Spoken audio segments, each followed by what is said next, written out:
Bien, 7 minutos pasadas de las 9 de la mañana, los que estás escuchando de fondo, el visitante de Almafuerte, creo que es una muy buena introducción para la persona que tenemos del otro lado, un exponente vivo de los actos heroicos que se vivieron en un conflicto tan marcado como lo que fue la Guerra de Malvinas. Hace el 6 de noviembre se cumplieron 200 años del izamiento de la bandera argentina en las Malvinas y nos parecía una buena ocasión para poder hablar con él, para poder tenerlo aquí en LU3 AM 1080. Estamos hablando de Nicolás Casanseu. Buenos días, Nicolás, gracias por atender. Martín Juliá lo saluda desde Bahía Blanca. Buenos días, Martín, un gusto, ¿qué tal? Bien, debo confesar que para mí esto es algo muy lindo, poder hablar con usted, sabiendo toda la historia que carga en sus hombros. Para ser franco, le agradezco, por supuesto, siempre la predisposición. Y bueno, quería comenzar primero por preguntarle a usted, porque he escuchado muchas veces que hay una desmalvinización y quería saber qué es lo que opina usted sobre este proceso, quizás. Sí, la desmalvinización es un proceso de censura y comenzó al día siguiente de la caída de Puerto Argentino. Es un fenómeno que empezaron los propios militares del proceso, que querían tapar las miserias de la guerra, y el nuevo hombre fuerte del ejército, cuando cayó Puerto Argentino, el general Nicolaínez, decretó que Malvinas no había existido, había que tapar Malvinas. Y después los gobiernos civiles siguieron con esa misma tónica, pero por otros motivos. Hubo una convergencia perversa de dos ocultamientos. Los militares del proceso querían ocultar las miserias de la guerra, y los gobiernos civiles posteriores, sobre todo de Alfonsín, las grandezas, o sea, los actos heroicos de nuestros combatientes. Y este fenómeno de censura, no es otra cosa, ha seguido hasta el día de hoy, quizás más débil ahora, gracias a la irrupción de las redes sociales, que rompieron el monopolio de los grandes medios, y también de que hay una generación nueva que ya no está tan enredada en los conflictos del pasado y puede acercarse al tema cuando tiene acceso a él, ¿no? Porque se sigue ocultando en los colegios, en las universidades, pero de todas maneras ha cedido un poco. Falta muchísimo, porque el proceso de desmalvinización es este bombardeo constante con ideas, fuerzas falaces, del cual nos hacen objeto a nosotros los argentinos, tratando de pintar una historia diferente y falsa de lo que fue la Guerra de Malvinas, porque no puede ser otra cosa que falsa si se ocultan los muchos actos heroicos, todo el sentido que tuvo la gesta de Malvinas, que se trata de tergiversar. Sí, eso se puede ver. Incluso también quería apuntar en ese sentido a lo que quizás también se muestra en las películas, en algunos cortometrajes que se pueden llegar a ver, Iluminados por el fuego, sin ir más lejos, que yo lo he escuchado en algún momento decir que lo que más duele es la semiverdad. ¿Usted a qué apunta con esto? Bueno, porque yo digo que una media verdad, una verdad media es una mentira completa. En películas como Iluminados por el fuego se muestran miserias de la guerra, pero solamente miserias. Entonces queda fuera de foco todo lo demás. Es una manera muy perversa de mentir. Sí, hubo miserias, me las venimos machacando hace 38 años, pero también mostremos todo lo demás. Además, Iluminados por el fuego es una película que ya de raíz nace falseada, porque está basada en el libro de un soldado que no combatió, Edgardo Esteban, que entró en pánico el primer día de los tiros, que le tuvieron lástima y lo sacaron de la trinchera y lo pusieron en una cabina en Puerto Argentino, o sea que no vio realmente la guerra, se negaba a hacer las guardias.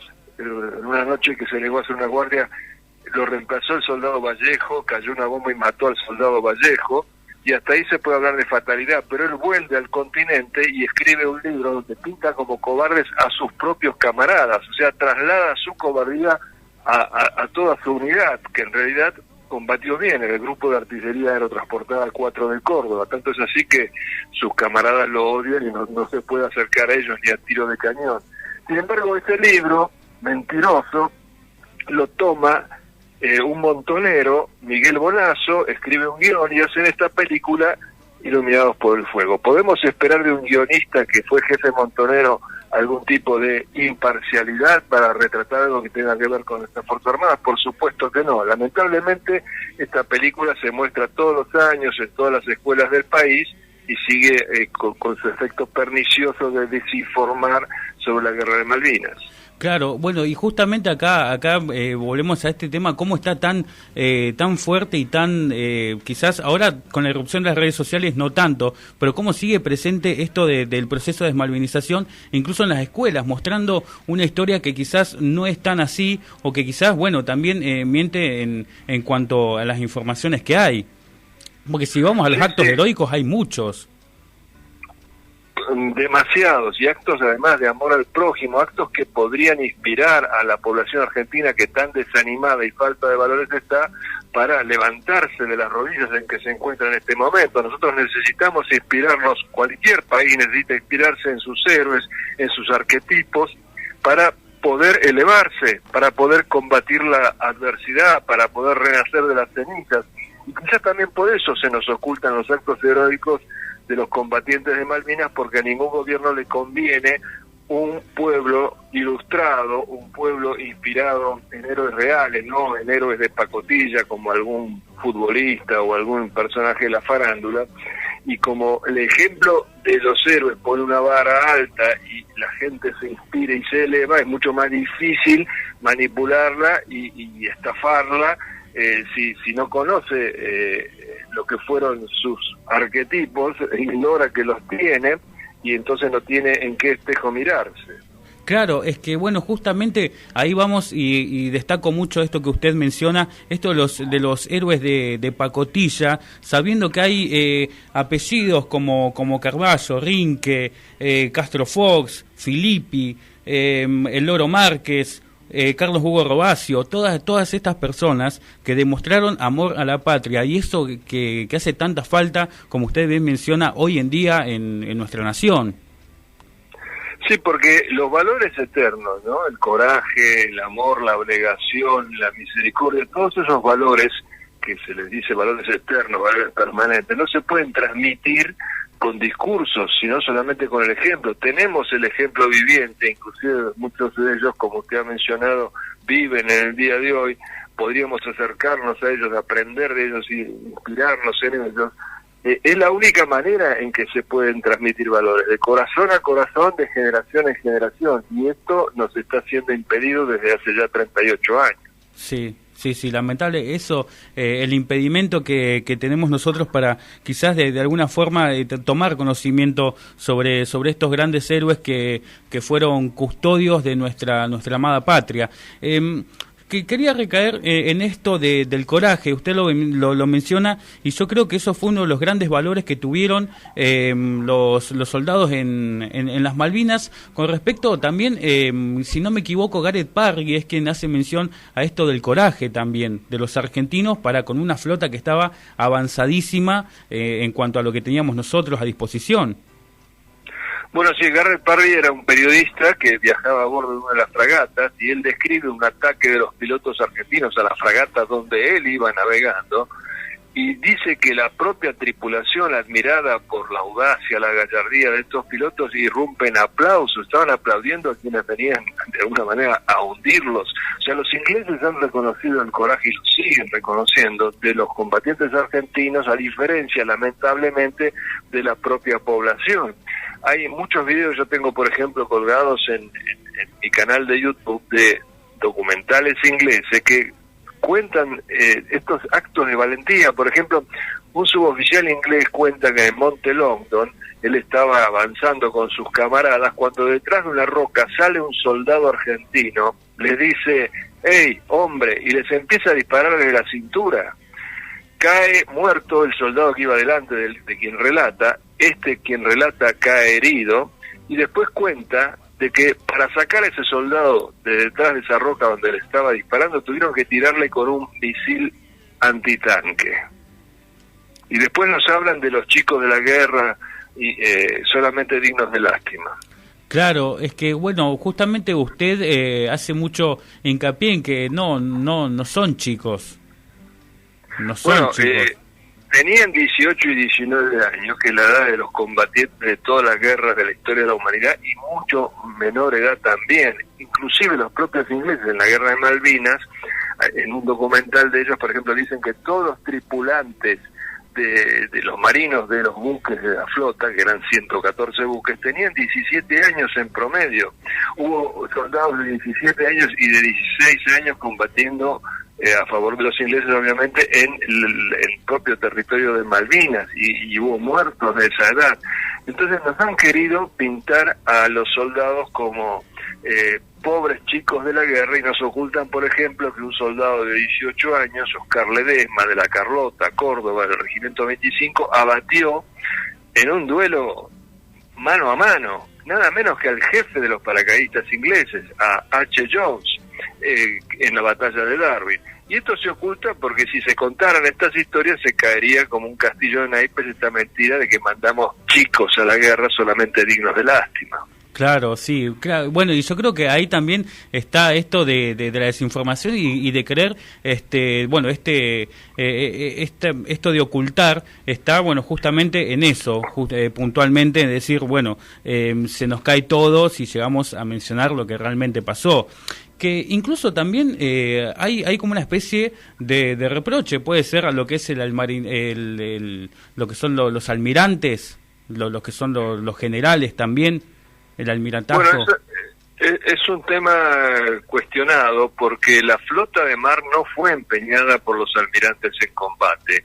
Salvaron el honor de la Armada, infantes de marina, aviadores navales, inclusive buques mercantes, pero la flota de mar quedó en la costa, y lo que se decía al respecto era que si sacábamos los buques a mar abierto nos los iban a hundir, lo cual me parece un argumento insuficiente, porque lo mismo podían haber dicho los pilotos: si salimos a volar nos van a derribar, y bueno, los derribaban y salían igual, y masacraron a la flota inglesa. Así que este es un tema quizás doloroso, que para nada afecta a las tripulaciones de los buques, que seguramente habrían tenido mucha frustración de no poder entrar en combate en medio de una guerra por la defensa de la patria, la defensa de la soberanía. Así que la responsabilidad no es de las tripulaciones, sino de los almirantes que no quisieron empeñar a la flota de mar en combate. Claro, sí, quizás ahí parte también un poco este reproche, digamos, entre comillas, reproche entre comillas, ¿no? Decir, bueno, quizás si no se hubiese dado todo como se dio, hubiese sido distinto. ¿Usted cree que los ingleses quizás de alguna cierta forma se confiaron de los argentinos? Absolutamente. La gran sorpresa para los ingleses no fue el 2 de abril, porque ellos habían provocado la guerra, ellos sabían lo que iba a pasar, los integrantes de la Junta Militar cayeron en la trampa de que el 2 de abril se podía hacer un toque y me voy. No fue una sorpresa el 2 de abril para ellos. Para ellos la sorpresa fue la reacción de la aviación argentina, porque venían con una flota último modelo, sabían que la mayoría de nuestros aviones eran 30 años más viejos que sus buques, y sin embargo los pilotos argentinos diezmaron a la flota. Esa fue la gran sorpresa, no lo podían creer, el mundo no lo podía creer, había la boca en asombro el mundo entero, porque con aviones que eran de modelo 50, hundían fragatas modelo 80, con la pericia y el coraje que caracterizó a nuestros pilotos, y que, reitero, llenó de admiración al mundo.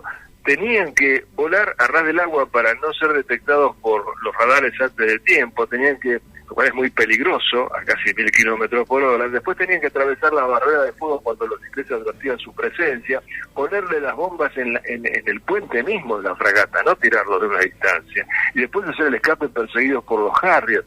Y eso todo lo hicieron,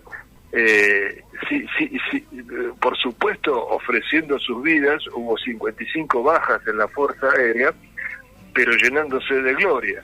Y esto es una prueba de que las guerras no las gana el que tiene mejor tecnología o más número de efectivos, sino el que tiene la voluntad más fuerte. Eso lo demostraron nuestros pilotos, tenían la voluntad más fuerte. Sí, por supuesto, y esto también, bueno, se puede observar y se puede buscar también, que quizás hay una historia apuntando este coraje, que el 13 de junio justamente escriben de que si en 2 soplidos la Argentina iba a hacer que los ingleses volvieran. Bueno, eso lo dice el almirante Woodward, el jefe de la flota inglesa. Llevaba un diario que después de la guerra fue reproducido en un libro, se llama Los 100 días, hay una versión en español, y él ese día escribe, si los argentinos, después de enumerar todas las bajas que le causaron los pilotos, dice, si los argentinos pudieran soplarnos, nos caemos. Lo dice el mismo día que el general Menéndez decide la rendición sin haber dado nunca una orden de ataque ni de contraataque. O sea, al general Menéndez también le faltó esa voluntad que sí tuvieron los pilotos, que tuvieron los comandos, que tuvieron muchos soldados en tierra, muchos soldados conscriptos inclusive, y que le faltó al generalato. Claro. ¿Usted cree que desde ese punto, bueno, parte de nuestro himno nacional, lo juremos con gloria a morir, quedaron como palabras vacías en esas decisiones que se tomaron? Pues sí, realmente para el generalato sí, porque tenían frente a sí servido en bandeja la posibilidad de la gloria, ¿no? Que supongo yo tiene que ser el objetivo número 1 en el ascenso de los militares de carrera. Tenían la oportunidad de defender a la patria en una guerra noble, limpia, por la soberanía, tener quizás mañana su estatua frente a la de San Martín si se hubieran jugado, y despreciaron eso. La expresión de "o juremos con gloria a morir" fue para ellos un sonido hueco, no así para muchos otros combatientes, por suerte. Sí, eso es verdad, y quizás los que realmente juraron gloria a morir, por supuesto, están en lo más alto. Le hago una consulta. Cuando lo presentaba, yo soy consciente de que usted tiene mucha historia en sus hombros, vivió muchas cosas en este conflicto bélico. ¿Cuál es la historia que más lo marcó en esta guerra de Malvinas? Que usted recuerda hasta el día de hoy y por decir, hablando mal y pronto, se le pone la piel de gallina. Bueno, en realidad todas. Yo doy mis charlas y contando los hechos heroicos, le repito mil veces la misma cosa y cada vez se me pone la piel de gallina, porque realmente son historias impresionantes de coraje y de amor al prójimo. El caso, por ejemplo, del piloto Miguel Ángel Jiménez, que tenía como indicativo el Sombra, que cada vez que había una misión de Pucará decía, no mandes a fulano, le decía a su jefe que está casado, mandame a mí que soy soltero, no mandes a Sutano que tiene hijos, mandame a mí que yo no tengo, y así salió el 30 de mayo en una misión y no volvió, lo hizo por amor al prójimo. Está sembrada de amor al prójimo la historia de la guerra de Malvinas, si uno la ve sin esas anteojeras que nos quisieron meter.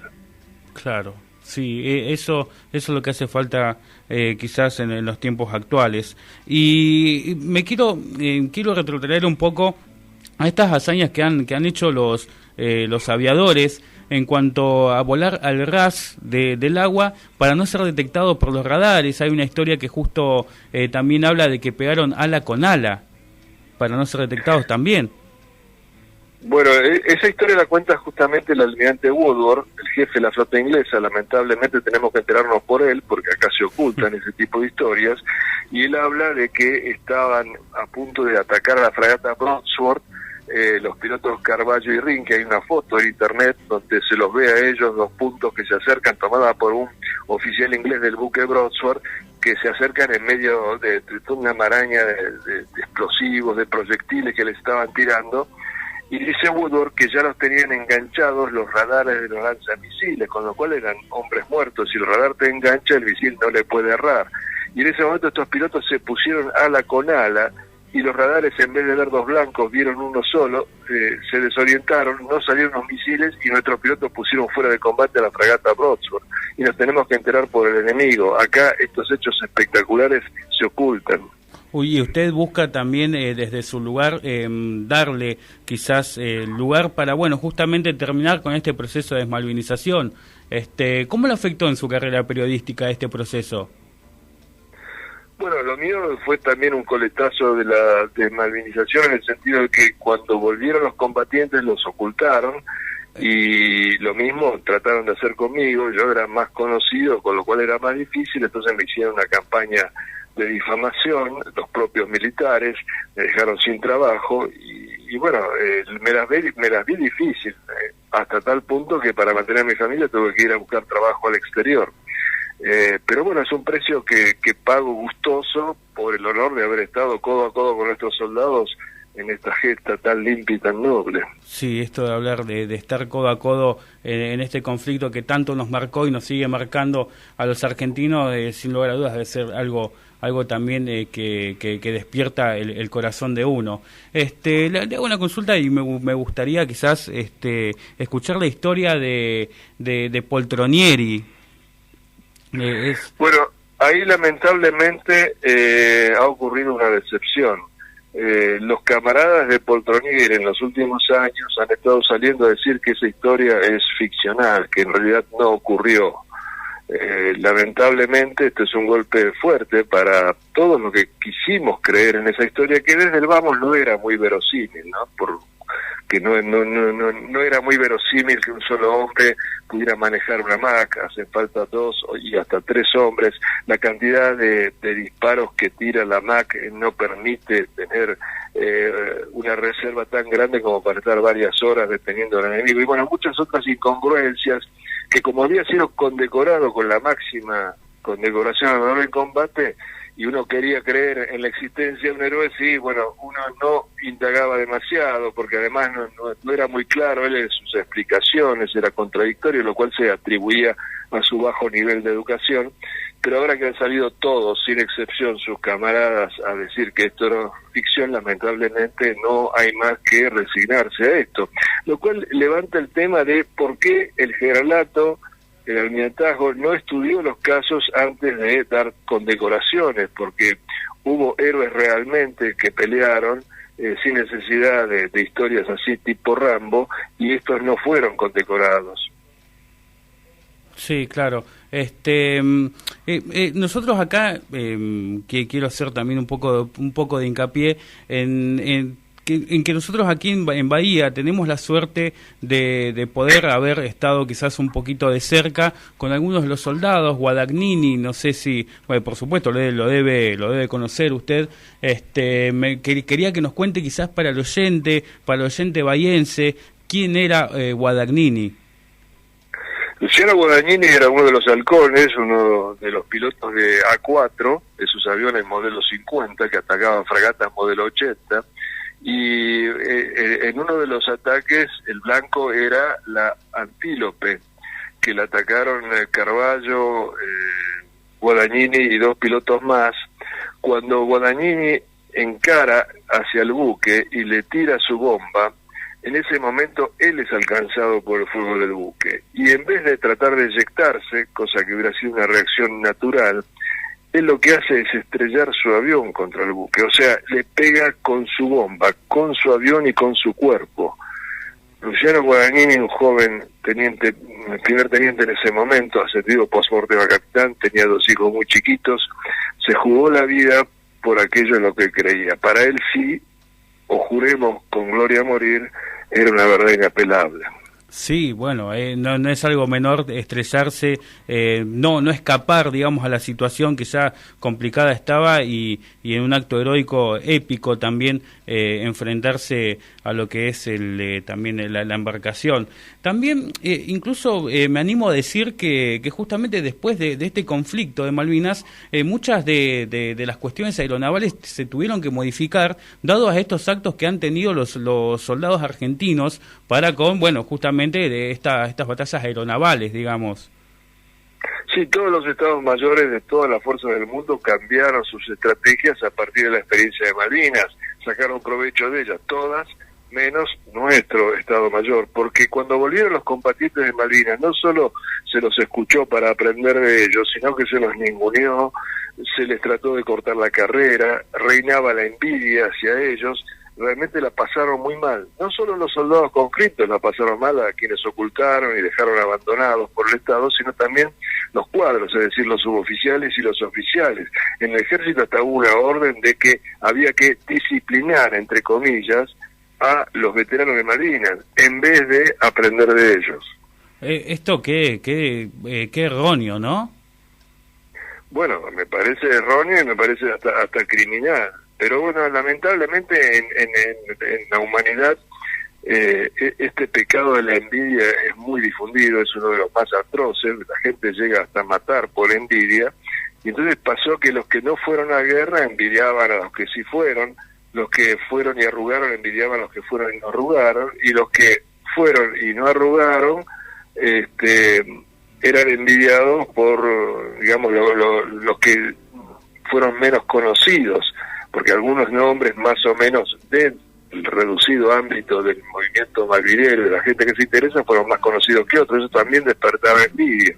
La envidia es un sentimiento letal y explica en gran parte por qué las propias Fuerzas Armadas discriminaron a sus camaradas vueltos de la guerra, además de el factor también terrible de nuestra idiosincrasia, que es el exitismo.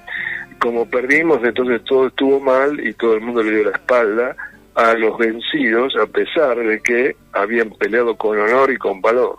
Claro, porque también está esto de la desinformación, porque también acá en nuestro suelo también se hablaban otras cosas durante el enfrentamiento, y también hay un mito que no sé si es cierto, no sé cómo es, que también incluso para lo que eran las provisiones para los soldados, eso también fue una traba, porque decían que no llegaban lo que se mandaba desde aquí, desde nuestro suelo. Eso quizás también habla un poco desde ya que no llegaba, porque si bien la población donaba alimentos, ropa, donaba dinero, todo eso, lo que se mandaba para los soldados quedaba en Comodoro Rivadavia, porque justamente al no participar la flota de mar de la guerra, ¿cómo se podía transportar eso a Malvinas, que estaba bloqueada por los ingleses? Los únicos que rompían el bloqueo eran los aviones Hércules y los Fokker de la Armada, pero tenían que llevar cosas mucho más necesarias, como los cañones que no habían llevado los generales en su momento, medicinas, y no podían llevar todo lo que se había donado. Por otra parte, toda guerra es sinónimo de hambre. Nadie puede pretender comer 3 comidas por día en una situación tan dramática y tan difícil, pero podía haber habido menos hambre si los generales no hubieran dispuesto la prohibición de carnear las 300.000 ovejas que había en las islas para proteger los intereses de los kelpers ingleses. ¿Y por qué protegerían los intereses de los kelpers, siendo que, bueno, justamente entre comillas, el enemigo? ¿Por qué protegen los intereses de eso? ¿Por qué cree usted, mejor dicho, no? Aparentemente para no ofender a los ingleses, o sea, les importaba más no ofender a los ingleses que cuidar a sus propios soldados. Pero además a los kelpers les daba el general Menéndez total libertad de acción, se movían por las islas, tenían radios, tenían motocicletas, se comunicaban con la flota, le pasaban la información a la flota y Menéndez no hacía nada. Claro, ahí está, pero eso es lo que me llama a mí la atención, el hecho de que protejan los intereses del enemigo y no del que está defendiendo la patria. Eso quizás también es algo reprochable en este conflicto bélico que tuvo lugar en Malvinas. Fue complicado el hambre, por lo que me dice usted, pero más allá de eso, se siguió peleando con honor, por supuesto, e incluso también hay algo que me llamó la atención, leyendo quizás uno se entera de varias cosas en esto del argentino, cómo hicieron de un arma que era agua-mar, aire-mar, era aeronaval, la hicieron tierra-mar. Hubo uno que estuvo hecho acá en Punta Alta, si mi memoria no me traiciona, que era unos misiles que eran eyectados desde tierra. Eso los desconcertó. Sí, los misiles Exocet que teníamos en los barcos, esos Exocet, gracias al equipo del ingeniero Julio Pérez, fueron reformados, fueron acomodados a convertirlos de mar-mar en tierra-mar. Esto se llevó en el mayor sigilo, esta operación. Se llevaron los misiles Exocet a Malvinas, y como los ingleses sabían que de noche la aviación argentina no podía atacarlos, todas las noches nos bombardeaban, se acercaban a la costa, cosa que temían y no hacían artillería. Y entonces en una de esas noches, confiado, se acerca el buque Glamorgan y recibe un impacto de Exocet, una gran sorpresa para los ingleses. Los franceses nos habían vendido 15 aviones Super Étendard y 15 Exocet. Llegaron a entregarnos 5 y 5, pero cuando se desata el conflicto se niegan a darnos los manuales para poder montar eso y descifrar el sistema de acción de ese armamento. Y justamente una vez más, nuestros ingenieros sin los manuales descularon y pudieron hacer posible la operación de ese armamento. Claro, por eso me quería poner en pie esto también el ingenio argentino para con esto y la sorpresa que se llevaron los ingleses con los Exocet. Los aviadores navales en general se destacaron. Owen Crippa, que con un avión de entrenamiento avanzado, un Ermaki, un avioncito, atacó prácticamente a toda la flota inglesa que en ese momento estaba en la bahía de San Carlos, pero además por su propia iniciativa, porque habían mandado a hacer una misión de reconocimiento el 21 de mayo, averiguar si los ingleses estaban desembarcando, y él cuando sale al estrecho de San Carlos ve a 14 buques de la flota inglesa y sin dudarlo ni un segundo se lanza sobre el primero, la fragata Argonaut, le descarga sus cohetes y sus cañones y después, para que no le puedan tirar, hace un escape zigzagueando entre los buques. Cuando sale de la zona de los buques, por supuesto le tiraron con todo, y cuando está fuera de peligro dice, bueno, pero yo tengo que llevar una información más precisa, no me van a creer, y vuelve a la Boca del Lobo y en su rodillera, que ahí llevan un anotador, los pilotos, va dibujando la disposición de esos buques de la flota inglesa, y vuelve a Puerto Argentino gritando, hice mierda la fragata, preparen más armamento que vuelvo a salir, y no lo dejaron volver a salir porque ese avión no era para combatir contra buques de ese calado. Owen Crippa, cuando ya no puede salir a volar, le da orden a los mecánicos de que caven trincheras, y viene un jefe de él y le dice, ¿qué está haciendo Owen? Cavando trincheras para esperar a los ingleses fusil en mano. Usted está loco, le dice el jefe, mire que yo estoy por sacar la banderita blanca. Owen lo que saca es su pistola Colt Police, se la pone en la cabeza al superior y dice, tiene 2 segundos para irse de aquí o es hombre muerto. Esa era la madera de los aviadores navales. Sí, había escuchado las historias de Crippa y esto de que con un avión de entrenamiento surcar y volver a la Boca del Lobo, como bien usted lo menciona, para decir, créanme que esto es lo que vi y esta es la flota que hay en un avión de entrenamiento. Ahí volvemos al coraje que tenían los soldados argentinos. También, incluso, yo creo que también está este desmerecimiento de los ingleses para con lo que es el cuerpo argentino, cuando casi les hunden el Invencible, el famoso Invencible. Sí, bueno, esa fue una operación de gran envergadura, porque hundir al Invencible probablemente hubiera significado el fin de la guerra, así lo dicen los expertos militares, y era muy difícil acercarse, porque obviamente lo custodiaban muy bien. Entonces fue la única operación que hicieron en conjunto la Armada y la Fuerza Aérea, que consistió en dar toda una vuelta enorme con 2 reabastecimientos en vuelo, cosa muy complicada de ida y de vuelta, para atacar la Invencible como si los nuestros vinieran desde África, no desde el continente americano. Claro. Y los ingleses todavía siguen negando que el buque haya sido alcanzado, protegiendo por supuesto su orgullo nacional. Fueron 2 Super Étendard los que lanzaron el Exocet y después los seguían, pero adelantados, porque los Super Étendard se volvieron 4 aviones A4 de la Fuerza Aérea. 2 de ellos fueron abatidos por fuego enemigo y los otros 2 alcanzaron el Invencible, son testigos de que fue alcanzado, más allá de los daños mayores o menores que le hayan causado. Ya es una proeza haberlo alcanzado. Claro, no es para menos saber que, bueno, usted mencionaba que los expertos en guerra dicen que se hubiese terminado todo si lo lograban hundir, que bueno, yo creo que fue a contratapa el hundimiento del Belgrano. Yo creo que fue el golpe anímico que le faltaba quizás a la Argentina para bajar los brazos. ¿Así lo ve usted así o me estoy equivocando? No, acá los que en realidad no es que bajaron los brazos, nunca los subieron los generales argentinos. Menéndez no se rindió el 14 de junio, Menéndez llegó rendido a las islas en abril, nunca demostró una intención de pelear, era como que casi los generales argentinos no tenían miedo de perder, tenían miedo de ganar, una actitud de pasividad total. Eso fue lo que quizás el liderazgo que tomaron, las decisiones que tomaron, fue quizás estas pocas ganas de ganar lo que llevó a las Malvinas a lo que llevó. Sí, la ausencia de liderazgo, se enterraron por supuesto. En el suelo y no se movieron. Claro. Nicolás, realmente es un placer hablar con usted.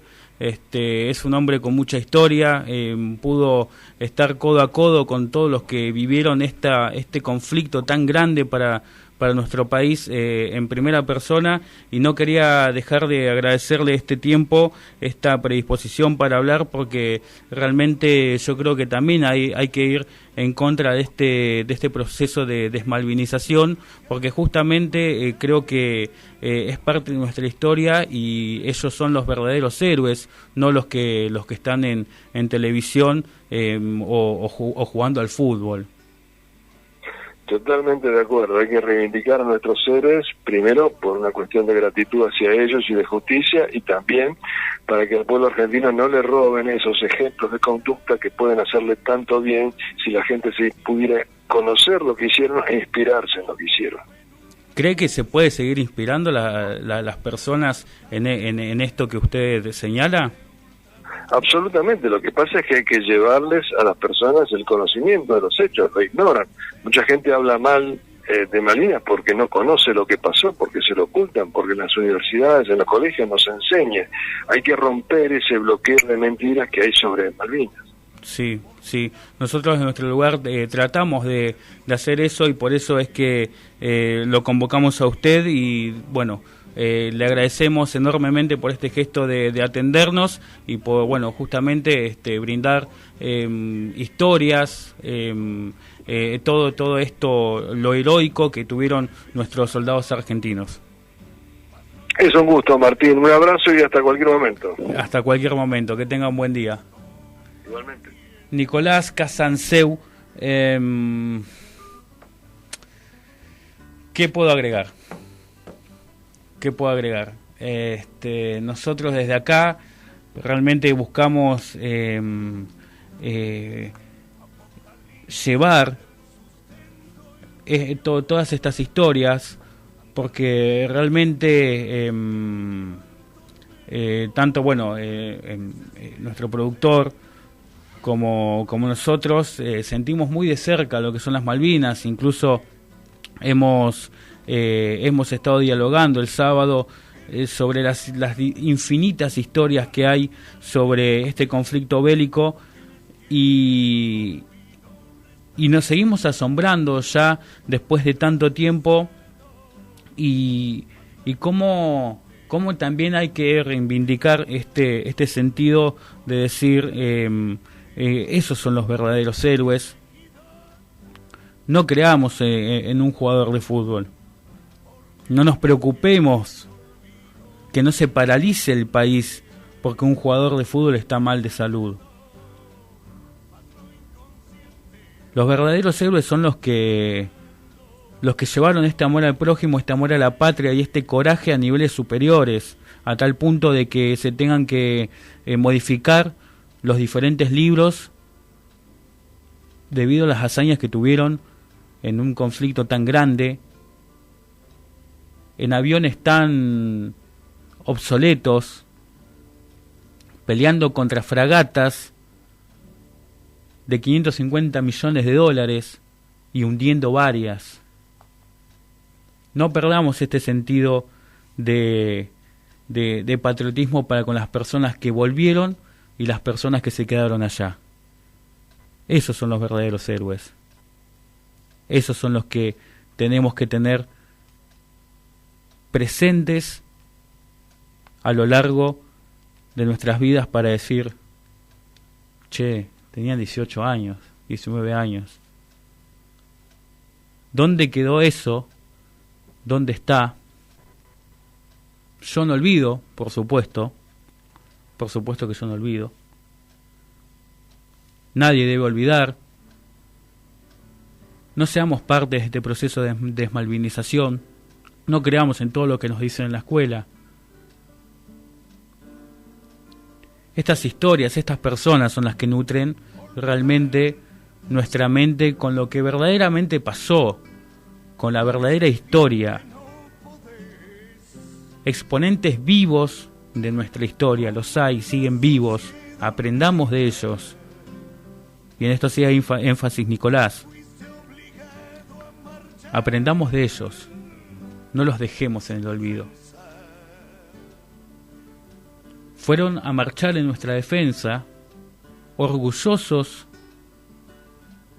de defender a nuestra patria.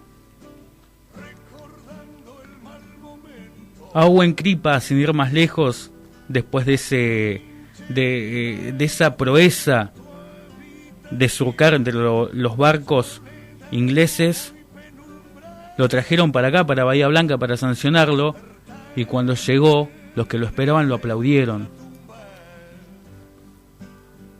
Una fragata alzándose en aplausos por la hazaña de los argentinos de pegarse al mar, para que no sean detectados por los radares. El periodista que no tuvo otra reacción que sacar una foto a lo que estaba viendo, que esa foto se puede ver. Eso es el verdadero heroísmo.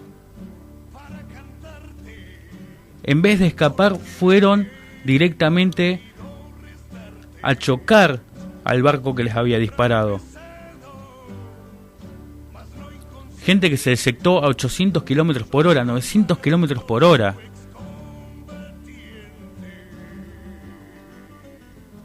Por los que volvieron y por los que se quedaron. Nosotros buscamos restar olvido a esto.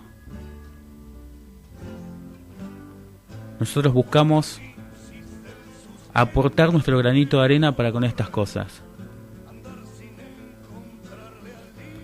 Las Malvinas fueron, son y serán argentinas.